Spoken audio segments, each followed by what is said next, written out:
చాలా వరకు అందరూ మాట్లాడుకునేది ఏంటి అంటే ఈ ఒబేసిటీ అనేది ఇండియాకి మనం తెచ్చుకున్నాము, మనకి ఒబేసిటీ అన్న పదమే ఇండియాలో లేదు. ఇది ఎంతవరకు వాస్తవం మీరు చెప్పండి. చిన్నప్పుడు చూసినప్పుడు ఎవరు చూసినా బక్కపీనుగా అనేవాళ్ళు అందరినీ, ఎందుకంటే సన్నంగా ఉండేవాళ్ళు, కట్టి మాదిరి ఉండేవాళ్ళు. ఇప్పుడు ఎవరు చూసినా బస్తా మాదిరి ఉండరు, ఎందుకంటే అది మామూలు అయిపోయింది. మీరు యూకేకి వెళ్ళి ఎన్ని ఏళ్ళు అయింది సార్? 45 ఏళ్ళు. మీరు వెళ్ళే ముందు అందరు బక్కపీనులే. ఇప్పుడు బస్తాలు అయి ఉండవు. రైస్ ని షుగర్ అంటారు, కార్న్ ని షుగర్ అంటారు, వీట్ ని షుగర్ అంటారు. అంటే ఇప్పుడు మేము తినేది షుగరా, బయట అమ్ముతారు కదా స్వీట్ షుగర్, అది షుగరా, ఇవి షుగరా? ఒక్కసారి ఈ డిఫరెన్స్ చెప్పండి. ఆ చక్కెర వచ్చి తెల్లగా ఉండొచ్చు, బ్రౌన్ గా ఉండొచ్చు, కొంచెం బెటర్ ఏమో దానికంటే, కానీ అన్ని షుగర్లు అవన్నీ. అవి ఏమవుతాయంటే షుగర్ను ఇమ్మీడియట్ చేస్తుంది, హై కాన్సన్ట్రేటెడ్ షుగర్స్. అవి షుగర్ని రిలీజ్ చేసేస్తాయి, ఎక్కడ కడుపులో పోయేసి చిన్న వాటి నుంచి బయట సర్క్యులేషన్లోకి వెళ్ళిపోతాయి. అంటే ఇన్సులిన్ ఎక్కువ ప్రొడ్యూస్ అయిపోతుంది ప్యాంక్రియాస్ నుంచి. ఈ ఇన్సులిన్ షుగర్ను ఫ్యాట్గా కన్వర్ట్ చేస్తారు. పొద్దున్న లేస్తే ఇండియాలో ఒక మాట వింటూ ఉంటాం అనమాట, ఏంటి అంటే అది టైంకి తినాలి, లేకపోతే గ్యాస్ ప్రాబ్లమ్స్ వచ్చేస్తాయి. అసలు ఈ టైం ఎవరు డిసైడ్ చేశారు? ఏ టైంకి తినాలి, ఎంత తినాలి? మనం మితిమీరి తింటాం. ఏదైనా మోడరేషన్, ఆ మోడరేషన్ అనే వర్డ్ పోయింది. ఇప్పుడు మనం కొని తెచ్చుకున్నాం ఇవన్నీ జబ్బులంతా. బాటిల్లో ఒక 300 ml 25 grams ఉన్నాయి, బ్రహ్మాండంగా ఉండదని తాగేది. దాంతో ఏమైంది, మనకు డైలీ రిక్వైర్మెంట్ 25 grams కంటే తక్కువ ఉండాలి. ఇంకా నువ్వు తినే ఫుడ్లో షుగర్. వాడు ఇంకా తెలివిగా ఏం చేస్తారంటే మార్చేసి జిమ్ మిక్స్ మార్చేస్తారు. Coke zero, sugar free, diet coke, అన్నిట్లో ఏమంటారు కెమికల్స్ పెడతారు. Diet coke is dangerous. Chemicals కదా, అట్లీస్ట్ ఇది షుగర్ అని తెలుసు, అదేం చేస్తుంది తెలియదు కదా.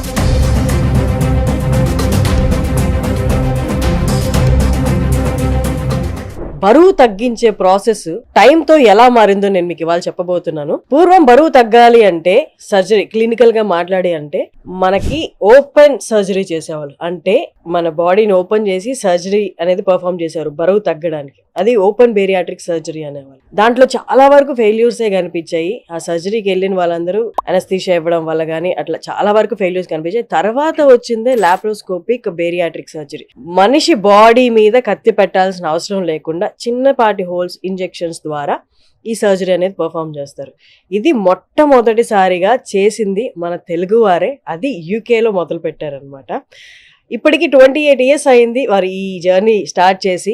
ఎంతో మంది ఒబేస్తో బాధపడే వాళ్ళని ట్రీట్ చేశారు ఇండియాలో and at the same time యూకేలో ఆయన పైనీర్ అని చెప్పొచ్చు అనమాట ఈ లాప్రోస్కోపిక్ బేరియాట్రిక్ సర్జరీకి. డాక్టర్ కేశవ్ రెడ్డి మున్నూరు గారి వాళ్ళు మనతో ఉన్నారు. బేరియాట్రిక్ సర్జరీలో హీఈస్ ద పైనీర్. నమస్తే సార్. నమస్తే సార్. మీకు 28 years ఆఫ్ ఎక్స్పీరియన్స్ ఉంది ఈ ఫీల్డ్లో. ఫస్ట్ ఎలాంటి సర్జరీలు జరిగేది, నెక్స్ట్ ఏంటి, మీరు తీసుకొచ్చిన ఇన్వెన్షన్ ఏంటి, ఒక్కసారి చెప్పరా? నేను ఇప్పుడు ఇంగ్లాండ్లో ఉన్నప్పుడు బ్యారియాట్రిక్ సర్జరీ, ఓపెన్ సర్జరీ చేసేవాళ్ళు ముందు అది నిలిపేసేసారు. అప్పుడు ఏమైందంటే 1998లో రాయల్ లండన్ హాస్పిటల్లో ఉన్నప్పుడు అక్కడ మాకు పెద్ద ఒబిసిటీ క్లినిక్ ఉన్నది. వాళ్ళ బిఎంఐ ఏమంటే 50 నుంచి 100 వరకు ఉండేది. వాళ్ళని ఆపరేట్ చేసేదానికి ఎవరు లేరు. ఆ టైంలో అప్పుడు ప్రొఫెసర్ పీటర్ కోపల్మన్ అడిగారు, మీరు చేయగలుగుతావు అని. ఓకే అనేసి ఐ టుక్ ది ఛాలెంజ్. ఇది ఎప్పుడు సార్? 98లో. దానికి ముందు వరకు అంత ఓపెన్ చేసేవాళ్ళు. ఓపెన్ చేసి బేరియాట్రిక్ సర్జరీ అంటే ఏంటి సార్? అసలు ఏం చేసేవాళ్ళు అంటే ఎన్నో రకాలు ఉన్నాయి. ఒకటి వచ్చి బ్యాండ్ అని పెట్టేవాళ్ళు, ఒక రింగ్ మాదిరి పెట్టేది స్టమక్ సైజ్ తగ్గించేదానికి. ఓకే. తర్వాత అది కాంప్లికేషన్స్ వాటితో నిలిపేసేసారు. తర్వాత మనకి ఫుడ్ తింటే వెళ్ళి ఒక సంచిలా ఉంటుంది ఇక్కడ, ఆ సంచికి బ్యాండ్ వేసేసారు. కాబట్టి కొద్దిగా తింటే కడుపు నిండిపోతుంది, ఫుల్నెస్ వస్తుంది, దానివల్ల నిలిపేసేది. బాగానే ఉండదు కాన్సెప్ట్, కానీ దానికి ఫారిన్ బాడీ కదా. ఫారిన్ బాడీ అయినప్పుడు ఏమవుతుంది అంటే అది కట్ చేస్తుంది స్టమక్లోకి, ఇన్ఫెక్షన్ వస్తుంది, కాంప్లికేషన్స్, కొన్నిసార్లు స్లైడ్ అయ్యేసి వామిటింగ్ వచ్చి ఎన్నెన్నో ప్రాబ్లమ్స్ వచ్చినాయి. ముందు మేము లాప్రోస్కోపీ చేసినప్పుడు అది కూడా చేసినాము, ఎందుకంటే అదైతే ఈజీ ఏమో అనుకుని. But within no time ఏమని అనిపించిందంటే ఈ ఆపరేషన్ వల్ల కాంప్లికేషన్స్ ఎక్కువ అవుతున్నాయి, కానీ మనుషులు బరువు తగ్గేదే లేదనేసి నిలిపేసి మిగతా ప్రక్రియలు పోయినాం. స్టమక్ చిన్నది చేసేదానికి, అంటే బ్యాగ్ లైక్ స్టమక్ సంచి మాదిరి ఉండేదాన్ని ఒక ట్యూబ్ మాదిరి చేసేసాం. తర్వాత ఇంకోటి బైపాస్. స్లీవ్ అనేది మళ్ళీ లేటర్గా వచ్చింది, కానీ బైపాస్ ఒక 1950s ఉన్నాయి. ఇప్పుడు బస్ డ్రైవర్కు నేను బైపాస్ చేసినానంటే వాడికి హైపర్లు వచ్చి పడిపోతాడు. వానికి అది అప్రాపరియేట్ ఆపరేషన్ అయినా అతని పనికి అది పనికి రాదు కాబట్టి స్లీవ్ చేసేస్తాం. సో దట్ ఆ ప్రాబ్లం రాకుండా ఉండదు సార్. కానీ ఇప్పుడు బయట చెప్పేది చాలా వరకు అందరూ మాట్లాడుకునేది ఏంటి అంటే ఈ ఒబేసిటీ అనేది ఇండియాకి మనం తెచ్చుకున్నాము, మనకి ఒబేసిటీ అన్న పదమే ఇండియాలో లేదు. మనకి అన్నం తిన్నా ఏం తిన్నా మనం చేసే కష్టానికి ఎప్పుడు ఒబేసిటీ ప్రాబ్లం అనేది లేదండి. ఇది ఎంతవరకు వాస్తవం మీరు చెప్పండి. మనకు ఏమైందంటే మనం అంతా సన్నంగానే ఉండి మేము చిన్నప్పుడు చూసినప్పుడు ఎవరు చూసినా బక్కపీనుగా అనేవాళ్ళు అందరినీ. ఎందుకంటే సన్నంగా ఉండేవాళ్ళు, కట్టి మాదిరి ఉండేవాళ్ళు. ఇప్పుడు ఎవరు చూసినా బస్తా మాదిరి ఉండరు, ఎందుకంటే అది మామూలు అయిపోయింది. మీరు యూకేకి వెళ్ళి ఎన్ని ఏళ్ళు అయింది సార్? 45 ఏళ్ళు. మీరు వెళ్ళే ముందు అందరు బక్కపీనులే. ఇప్పుడు బస్తాలు అయి ఉండవు. ఏం చేస్తావు? ఇది మనం బారో చేసుకునేది ఏమంటే life styles of America we borrowed. దానివల్ల దెబ్బతిరిపోయింది. ఇంకోటి మన ఫుడ్ తినేది, ఏ ఫుడ్ తింటాం. ముందు మేము మా కాలంలో పెస్టిసైడ్స్ వెరీ రేర్. పెస్టిసైడ్స్ వాడకపోతే ఇది మంచిది కాదు, మీరంతా వాడాలనేవాళ్ళు. ఇప్పుడు పెస్టిసైడ్స్ వాడితే మీకు అంత జబ్బులు వస్తాయి. కానీ అప్పట్లో ఎట్లా పండించేవాళ్ళు సార్? అన్ని ఎకరాల పంట పెస్టిసైడ్స్ లేకుండా పురుగు పట్టేది కదా. అంటే మంచి వెరైటీస్ ఉన్నాయి. వెరైటీ ఇప్పుడు రైస్ కూడా అవి అన్ని మంచి రైస్ ఉన్నాయి. అప్పుడు అవి 6 నెలలు పడతాయి. వీళ్ళు 3 నెలలు 2 నెలల్లో పండాలంటే వాటికి ఎంత పెస్టిసైడ్స్, దానికి different modified gene modified foods. మనం తినేదంతా జీన్ మాడిఫైడ్ ఫుడ్స్ తినడం మొదలుపెట్టి. ఇప్పుడు రైస్ ని షుగర్ అంటారు, కార్న్ ని షుగర్ అంటారు, వీట్ ని షుగర్ అంటారు. అంటే ఇప్పుడు మేము తినేది షుగరా? ఇప్పుడు మామూలుగా మనకి బయట అమ్ముతారు కదా స్వీట్ షుగర్, అది షుగరా ఇవి షుగరా? ఒక్కసారి ఈ డిఫరెన్స్ చెప్పండి. Why they are called sugars? Sugars అంటే మనకు ఫుడ్స్లో యాక్చువల్లీ షుగర్ ఉండేది మామూలుగా మనకు తెలుసు. ఆ చక్కెర వచ్చి తెల్లగా ఉండొచ్చు, బ్రౌన్గా ఉండొచ్చు, కొంచెం బెటర్ ఏమో దానికంటే. ఆ జాగ్రీ కొంచెం బెటర్ ఏమో, కానీ అన్ని షుగర్లు అవన్నీ. అవి ఏమవుతాయంటే షుగర్ను ఇమ్మీడియట్ తెస్తుంది. హై కాన్సన్ట్రేటెడ్ షుగర్స్ అవి షుగర్ని రిలీజ్ చేసేస్తాయి. ఎక్కడ కడుపులో పోయేసి జీర్ణవాహి నుంచి బయటికి సర్క్యులేషన్లోకి వెళ్ళిపోతాయి. అవి షుగర్ ఎంత క్విక్గా ఇస్తే దీన్ని హై గ్లైసిమిక్ ఇండెక్స్ ఫుడ్స్ అంటారు. రైస్ కూడా అదే మాదిరిదే, అంత లేకుండా కొంచెం వెనకల. నెక్స్ట్ స్వీట్స్ కంటే వెనకల, చాక్లెట్స్ బిస్కెట్స్ వాటికంటే కొంచెం వెనకల అంతే. కానీ ఇవి కూడా అవే చేస్తాయి. ఈ షుగర్ వల్ల ఏమవుతుందంటే ఈ అబ్జార్బ్స్ ఇన్సులిన్ వచ్చి సర్జెస్ హ్యాపెన్. అంటే ఇన్సులిన్ ఎక్కువ ప్రొడ్యూస్ అవుతుంది ప్యాంక్రియాస్ నుంచి. ఈ ఇన్సులిన్ షుగర్ను ఫ్యాట్గా కన్వర్ట్ చేస్తుంది. Therefore, it's not the fat is being converted fat. Sugar is being converted fat. మేము షుగర్ ఫ్యాట్ తినలేదు అండి. మేము అసలు దాంట్లో ఆయిల్ కూడా వేసుకోమండి. ఆయిల్ వేసుకోకుండా తినేదంత షుగర్ కదా, ఇది బికమ్స్ ఆయిల్. అది అంటే ఇంత రైస్ తింటే ప్యాంక్రియాస్ ఎక్కువ ఇన్సులిన్ రిలీజ్ చేయడం వల్ల this all converted to fat. మేము ఒక 2012లో ఒక 200 కేసెస్ చేసిన ఆపరేషన్స్ని కూడా ప్రజెంట్ చేసిండు ఇంటర్నేషనల్ బాడీకి. ఎట్లా ఇది ఎఫెక్ట్ అవుతుంది, సర్జరీ ఎట్లా ఎఫెక్ట్ అవుతుంది, వెయిట్ లాస్ తక్కువ, హార్మోనల్ చేంజెస్ వచ్చినాక ఎట్లా మారుతారు, వీళ్ళు డయాబెటీస్ డిసప్పేర్ అవుతుంది. ఒబిసిటీ కొద్దీ వాళ్ళకు డయాబెటీస్ కూడా వచ్చేస్తుంది. అంటే ఇప్పుడు డయాబెటీస్ అనేది ఇండియాలోనే లేదు అసలు. ఎప్పుడైతే ఈ షుగర్ కన్సంప్షన్ అనేది ఎక్కువైందో అప్పుడే వచ్చింది అని అంటున్నారు. అంటే దానికి ముందు ఇండియన్స్ ఏం కన్స్యూమ్ చేసేవాళ్ళు సార్? అంటే షుగర్ అనేది మనకి లేటర్ ఆన్ ఇంట్రడ్యూస్ అయింది ఇండియాకి అంటారు. దానికి ముందు వాళ్ళు తీపి పదార్థం అంటే ఏంటి అసలు ఇండియాలో? తీపులు తింటా ఉన్నారు, బట్ అంత తినేది మనకు. తాటి బెల్లం ఇవి తాటి బెల్లము అవి డిఫరెంట్, స్లైట్లీ డిఫరెంట్. అందువల్ల ఈ ప్రాబ్లం లేకుండా ఉండేది. మనకేమంటే షుగర్ దొరకాలంటే అప్పుడు కాస్ట్లీ, రేషన్ కార్డులను పెట్టారు. మళ్ళీ ఆ షుగర్ దొరికేదే కష్టం. ఎప్పుడో ఒకసారి స్వీట్ తింటే, ఏది పండగకో పబ్బానికి తినేవాళ్ళు. ఇప్పుడు రోజు తినాలి, తెల్లవారితే మధ్యాహ్నం సాయంత్రం చాక్లెట్, లేకుంటే ఈక్విలెంట్ చాక్లెట్స్. ఏమంటే ఫుడ్ లేనప్పుడు ఏం చేయాలా, మన బాడీ ఒంటిల మాత్రం స్టోర్ చేసుకోవాలి. ఇప్పుడు మన బాడీలో కూడా మనం స్టోర్ చేసుకోవాలి. అది ప్రొటెక్టివ్ మెకానిజం. ఈ జీన్స్, ఆ జీన్స్ ఏమైపోయినాయి ఇప్పుడు అవి వచ్చి మనకు కష్టం అయిపోయినాయి. ఎందుకంటే food is available everywhere. Sir ఇప్పుడు మీరు 40 years యూకేలో ఉన్నారు అండ్ బేరియాట్రిక్ సర్జరీలో you are there and 28 years అయిపోయింది మీరు స్టార్ట్ చేసినట్టు. అసలు ఇక్కడ ఫుడ్, అక్కడ ఫుడ్, ఇక్కడ జనాలు పాటించాల్సిన ఫుడ్ విషయంలో అక్కడ ఆల్రెడీ పాటిస్తున్నవి కొన్ని చెప్పండి సార్. ఎందుకు main reasons for obesity in India and UK? Main reasons in India వచ్చి ఏది food first is the food type of food we consume. అంటే మనం అంతా high sugary foods, high GI foods అంటారు, glycemic index foods.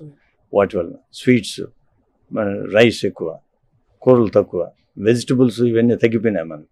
And vegetables and fruits are protective to the body, cell protectors, anti oxidants. మన food అంతా మారిపోయింది. పసుపు వేస్తావు నువ్వు, దట్స్ యాంటీ ఆక్సిడెంట్. మర్చిపోయినారు జనాలు. ఆల్ యాంటీ ఆక్సిడెంట్ ఫుడ్స్ అంతా మారిపోయినారు. అట్లే దాంతోపాటు స్వీట్ కూడా ఉంటాయి కదా, ఇంకా మిగతా ఫుడ్ అంతా. అంటే ఎంతో తింటారు, ఇంత కర్రీ తింటారు, ఇంత రైస్ తింటారు. దాంతో ఏం లాభం?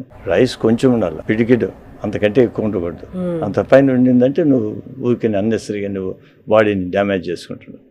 సార్, పొద్దున్న లేస్తే ఇండియాలో ఒక మాట వింటూ ఉంటాం అనమాట. అది మన ఇంట్లో వాళ్ళ దగ్గర నుంచి కానీ, బయట వాళ్ళ దగ్గర నుంచి కానీ, అది మన వెల్ విషర్స్ దగ్గర. ఏంటి అంటే అది టైంకి తినాలి, లేకపోతే గ్యాస్ ప్రాబ్లమ్స్ వచ్చేస్తాయి.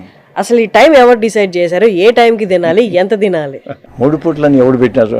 అది అవసరం లేదు, బాడీకి ఎంత కావాలి. అందులో వయసు వచ్చే కొద్దీ మనం తగ్గించాలి. ఫస్ట్ ఆఫ్ ఆల్ ఇప్పుడు మన చిన్నపిల్లడానికి వాడికి హై మెటాబలిజం ఉంటుంది కాబట్టి వాడికి ఖర్చు పెడుతుంది. ఎక్కడ పట్టినా పెరుగుతాడు. మనం వాడి మీద పెరుగుతున్నామా? లేదు కదా. కాబట్టి మనకు కావాల్సింది చాలా తగ్గాల. అప్పుడు ఎంత తింటాను? 20 దోశలు తింటామని నేను చిన్నప్పుడు. అంటే ఇప్పుడు అటు తింటాం. ఇప్పుడు 20 దోశలు ఉంటే పడిపోతావు. అది దిస్ ఈజ్ వాట్ మనం మితిమీరి తింటాను. ఏదైనా మోడరేషన్, ఆ మోడరేషన్ అనే వర్డ్ పోయింది. ఇప్పుడు మితంగా తినాలా, మితంగా ప్రవర్తించాలా, అవన్నీ పోయినాయి కదా. దాంతో మనం కొని తెచ్చుకున్నాం ఇవన్నీ జబ్బులంతా చాలా వరకు. సార్, పూర్వము మన ఇండియన్స్ అందరూ, లేదా సౌత్ తీసుకుంటే, సౌత్ లో ప్రతి ఒక్కరు పొద్దున్న స్టార్ట్ చేసేది, వాళ్ళ డే స్టార్ట్ చేసేది సద్ది అన్నంతో. ఇది తెలిసి పెట్టారో తెలియక పెట్టారో, దీని అడ్వాంటేజెస్ ఒక్కసారి మీరు చెప్పండి సార్. ఇప్పుడు ఎవరు సద్ది అన్నం తినట్లేదు. ఇది బర్చర్ అనే ఒకటి స్వీడిష్ డాక్టర్ ఉన్నాడు, బర్చర్ అని. అందువల్ల ఎక్కడైనా మీరు కావాలంటే 1800s, 1850s వాడు ఫుడ్ పెడతామంటే వాళ్ళకి అరగకుండా గ్యాస్ అంతా ఫామ్ అవుతా ఉంది. వాడు ఏం చేశాడు, ఓట్స్ కదా అక్కడ వాళ్ళు తినేది, ఓట్స్ రాత్రి అంతా నీళ్ళలో వేసి పెట్టేసేసాడు. మార్నింగ్ తినమన్నాడు. ఎవరికి లేవు గ్యాస్ ప్రాబ్లం లేదు. ఏమంటే అది పార్షియలీ డైజెస్టెడ్ ఆల్రెడీ. ఆ ఫుడ్ పార్షియలీ డైజెస్ట్ అయిపోయింది కాబట్టి మనం తింటానే ఆ గ్యాస్లో అవన్నీ పోయినాయి. అందువల్ల బర్చర్స్ ఓట్స్ అంటారు. యాక్చువల్లీ మనకి బ్రేక్ఫాస్ట్ కాన్సెప్ట్ కూడా లేదండి. పొద్దున అల్పాహారం అనే కాన్సెప్టే లేదండి కదా. మనం వాళ్ళు ఎప్పుడో 12కో 12:30కో సద్దన్నం అంతే అయిపోయాయి. అది అట్లే ఉంది. అందువల్ల ఎఫెక్ట్ కాదు, నీ బ్లడ్ ప్రెషర్ పోదు, డయాబెటీస్ కాదు, ఇవన్నీ ఎవరికి లేదు. ఇప్పుడు పూర్వీకులు వాళ్ళకు డయాబెటీస్ లేదు. ఎందుకంటే పార్ట్ ఆఫ్ ద రీజన్ ఏమంటే స్ట్రెస్ లేదు. ఫస్ట్ ఆఫ్ ఆల్ అవి తగ్గించుకోవాలి. స్లీప్ ప్యాటర్న్స్, స్లీప్ మనకు బాడీకి కావాలి 6 to 9 hours. అదిలే మనం ఏమంటే ఎప్పుడు సోషల్ మీడియా అంటే 2 గంటల వరకు మేలుకుంటూ మళ్ళీ 5-6 లేయాలి వర్క్. ఎక్కడ స్లీప్ వస్తుంది? వర్క్లో కూడా నిద్రపోతారు. That also affects you. And sir, ఇంకొకటి, ఇండియాలోకి సాఫ్ట్ డ్రింక్స్ ఇంట్రడ్యూస్ అయిన దగ్గర నుండి ఇప్పుడు దాకా పెరుగుతూనే పోయింది, కానీ ఈ డయాబెటీస్ అనేది తగ్గలేదు. అండ్ యూకేలో అగైన్స్ సాఫ్ట్ డ్రింక్స్ మీరు చేసింది అండ్ ట్యాక్స్ ఇంక్రీజ్ చేయమని మీరు పెట్టింది ఒకటి ప్రపోజల్ తీసుకురావడం, ఒక్కసారి ఆ జర్నీ గురించి చెప్పండి సార్. షుగర్ లాబీ వాళ్ళు ఏం చేస్తారంటే సైంటిస్టులను తీసుకుని వాళ్ళకి ఫండ్స్ ఇచ్చి వాడు చెప్పిన రీసెర్చ్ అంతా తప్పు చెప్పమన్నారు. తప్పు చెప్పినారు, చిల్లర వస్తుంది కదా అంతే. But they are not true scientist, they are all fake scientist. Therefore మనము అన్ని న్యూస్లో వినేది లేకుండా అంటే రీసెర్చ్ అంతా ఉండేదే కొంచెం తమాయించుకుని ఆలోచించి చేయాలి. ఓ రీసెర్చ్ వచ్చేసింది, దీనివల్ల కరెక్ట్ మనం అనేది అన్నీ తప్పులు. ఇప్పుడు మేము ఒకసారి తెలిసిపోయింది జనాలకు. అందువల్ల చాలామంది వీగన్స్ అయిపోయినారు. ఎందుకంటే వెజిటేరియన్ ఫుడ్ ఈజ్ ఇంపార్టెంట్. దాంతో షుగర్స్ కూడా తగ్గిపోతుంది కదా. ఇప్పుడు కోకోకోలాని ఎన్నో కోలాలు ఏదైతే ఉండాలి, ఎన్నో ఉండాలి, ఫ్యాంట్ అంటే అన్నిట్లో వాళ్ళ చిన్న బాటిల్లో ఒక 300 ml 25 grams ఉన్నాయి. ఇంత బాటిల్లో 25 grams ఆఫ్ షుగర్ ఉండేది, బ్రహ్మాండంగా ఉండదని తాగేది. దాంతో ఏమైంది, మనకు డైలీ రిక్వైర్మెంట్ 25 grams కంటే తక్కువ ఉండాలి. ఇంకా నువ్వు తినే ఫుడ్ లో షుగరే, తినేదంతా షుగరే. నువ్వు more than your requirement you already had it with one soft drink, energy drinks. And childhood the most important. ఇప్పుడు మీరు అంటారు కదా ఏమి స్టేజెస్ మనం ఏమి తీసుకోవాలా, ఇవంతా చైల్డ్హుడ్ నుంచి స్టార్ట్ అవుతుంది. చైల్డ్ కాదు, ప్రెగ్నెన్సీ స్టార్ట్ అవుతుంది. అందువల్ల అక్కడ కూడా ఇంగ్లాండ్ లో కూడా ఇప్పుడు ఆల్కహాల్ నిలిపేసేసారు డ్యూరింగ్ ప్రెగ్నెన్సీ. అది ఎఫెక్ట్ అవుతుంది కదా. ఫుడ్ నిలిపేసేసారు వాళ్ళు కూడా తాగేది. అంటే అది ఇవి education, you change the mind set and total life style for people.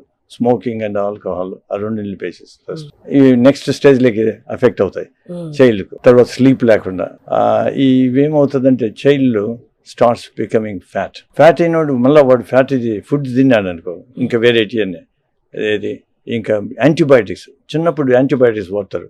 ఏ జబ్బు వచ్చినా యాంటీబయాటిక్స్ వాళ్ళకు దాని అనర్థమే తెలియదే. దానివల్ల ఏమైందంటే లివర్ డిసీజ్ వచ్చేసేసి వాళ్ళకి దీనివల్ల ఎఫెక్ట్ అయినది మెటబాలిక్ అసోసియేటెడ్ ఫ్యాటీ లివర్ అంటారు. అది అంతా ఎందుకంటే యాంటీబయాటిక్స్ వల్ల.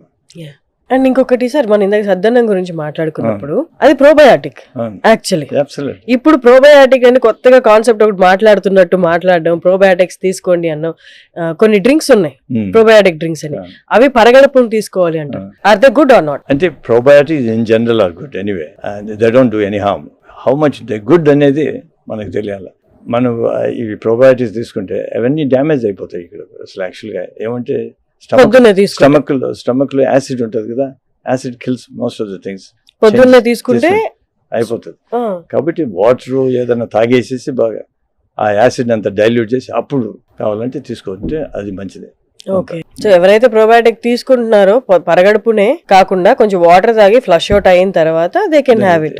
ఇప్పుడు కాఫీ తాగేది కూడా అంతే కదా, నీళ్లు తాగేసేసి మళ్ళీ కాఫీ తాగుతాం. ఎందుకంటే ఇరిటేట్ చేస్తుంది. కొందరికి ఇరిటేట్ కాదు, but most of the people irritate. అందువల్ల నీళ్లు తాగేస్తే కొంచెం అదంతా సర్ఫేస్ అంతా ఇది అవుతుంది, అప్పుడు కాఫీ తాగిన పర్లేదు. Okay sir, according to Indian climate ఇక్కడ ఉన్న ఎన్వైరన్మెంట్ ప్రకారము మార్నింగ్ టు ఈవినింగ్ వాళ్ళు ఏం తినాలి, ఎప్పుడు తినాలి, ఎన్నిసార్లు తినాలి? మనిషికి అవసరం ప్రకారం తినాలి. నెంబర్ 1 ఆకలి వేసినప్పుడు తినాలి. ఆకలి అయినప్పుడు తినాలి. ఆకలి కాకుంటే తినద్దు. ఈ పొద్దున మధ్యాహ్నం సాయంత్రం డిన్నర్ అవేమి నేను ఫుడ్ తిన్నాను అనుకో నిద్ర వచ్చేస్తుంది, నిద్రపోతుంది. మనకి అవసరమైనంత తినాలా, తినకూడదు. అవసరం ఏముండదు, తక్కువ తింటే మంచిది కదా. మనం తినేదానికి బతుకుతున్నామా, బతికేదానికి తింటున్నామా, అది తెలుసుకోవాలి. అది తెలుసుకోవడానికి చాలా టైం పట్టేస్తుంది సార్. తట్టుడే కదా, అది ఎర్లీగా తెలుసుకుంటేనే మేలు. Early the better. తర్వాత ఫుడ్స్, ఎటువంటి టైప్ ఆఫ్ ఫుడ్స్. మనం జనరల్ గా ఇంతకుముందు నాన్ వెజిటేరియన్ అనేవాడు కూడా వన్స్ ఏ మంత్ తినేవాడు, కాబట్టి ఆల్మోస్ట్ వెజిటేరియనే. మరి ఫిష్ మంచిది, ఎగ్స్ మంచిది. ఇవి ఫిష్ ఇస్ జనరలీ ఓకే, ఎందుకంటే ఆ ఫిష్ ఎక్కడి నుంచి వచ్చింది అయ్యేగిడ చూడాలి కదా. అది మనం అంతా రీసెర్చ్ చేయలేం కాబట్టి ఆలోచించండి. ఇప్పుడు వాడు ఇంగ్లాండ్ లో సాల్మన్ ఫిష్ మంచిది అని తిన్నారు, కానీ సాల్మన్ ఫిష్ నీకు న్యాచురల్ నుంచి వచ్చేది తక్కువ, అవి పట్టేది కష్టం. వీళ్ళు గ్రో చేయడం మొదలు పెట్టాడు ఎడిన్బర్గ్, స్కాట్లాండ్ లో. దేంట్లో ఉంటుంది, దాంట్లో మెర్క్యూరీ లెవెల్స్ ఎక్కువ ఉంటాయి. Mercury better to kill other things. పాయిజనే, మెర్క్యూరీ పాయిజనే. ఆలోచించాలి, మనం నోట్లో ఏం పెడుతున్నామని అది ఆలోచించాలి. నేల పెడితే తగలద్దురా అంటాడు. మరి నువ్వు పుట్టిన ఫుడ్ ఏంది, అంత పాయిజన్ ఏది అంటానవే. ఇప్పుడు ఇంతమంది అన్నారు కదా మీరు, కోలాలు ఇవన్నీ. వాడు ఇంకా తెలివిగా ఏం చేస్తారంటే మార్చేసి జిమ్ మిక్స్ మార్చేస్తారు. Coke zero, sugar free, diet coke, whatever, అన్నిట్లో ఏమంటారు కెమికల్స్ పెడతారు. Diet coke is dangerous. Even dangerous. మాల్ కోక్ అని diet coke is more dangerous. Chemicals కదా, అట్లీస్ట్ ఇది షుగర్ అని తెలుసు, అదేం చేస్తుంది తెలియదు కదా. అది ఇంకొంచెం ఏం లేదు. ఇప్పుడు now they are saying that they cause cancers, obesity. Therefore diet Coke తాగుతున్నారు మంచిది అంటే లేదండి, అన్నీ అంతే. మామూలు మంచి నీళ్ళు తాగు, లేకుంటే టెంకాయ నీళ్ళు తాగు, ఇంకా ఫ్రెష్ అది. తర్వాత మజ్జిగ నీళ్ళు తాగు ఇంట్లో ఉంటే. సింపుల్ థింగ్స్ మనకు అన్నెసరీగా మనం కొని తెచ్చుకోవడమే. సో 25,000 పైగా పేషెంట్స్ ని ట్రీట్ చేసి, అది కూడా ఏంటి యూకే లాంటి దేశంలో. యూకేతో కంపేర్ చేస్తే మన పాపులేషన్ చాలా ఎక్కువ. అలాంటి కంట్రీలోనే 40 ఏళ్ళు ఉన్నారు, 28 ఏళ్లకి పైగా బేరియాట్రిక్ సర్జరీలో ఉన్నారు. So 25,000 plus patients and 7,500 plus surgeries అనమాట. ఇప్పుడు ఇండియాకి వచ్చారు, వారి స్వదేశానికి వచ్చారు. ఇప్పుడు మీ అందరి కోసం అవైలబుల్ లో ఉన్నారు. సార్ని కేశవరెడ్డి గారు, డాక్టర్ కేశవరెడ్డి గారిని మీరు ఎలా రీచ్ అవ్వాలి అని అనుకుంటున్నారా, నేను డీటెయిల్స్ అన్ని కింద ఇస్తాను. మీరు డైరెక్ట్ గా డాక్టర్ గారిని మీరు రీచ్ అవ్వచ్చు. ఆయన ఇంకా మీదట ఇండియాలోనే ఉండబోతున్నారు. Thank you so much sir. Finally మీరు ఇండియాలో మా అందరి కోసం వెనక్కి తిరిగి వచ్చి మా అందరి కోసం మీ ఎక్స్పీరియన్స్, మీరు అక్కడ ట్రీట్ చేసిన ఎక్స్పీరియన్స్ ఇక్కడికి వచ్చారు కాబట్టి మీ ఎక్స్పీరియన్స్ గురించి నేను చెప్పాల్సిన అవసరం లేదు, చూసిన వాళ్ళందరికీ అర్థమై ఉంటుంది. Thank you so much sir.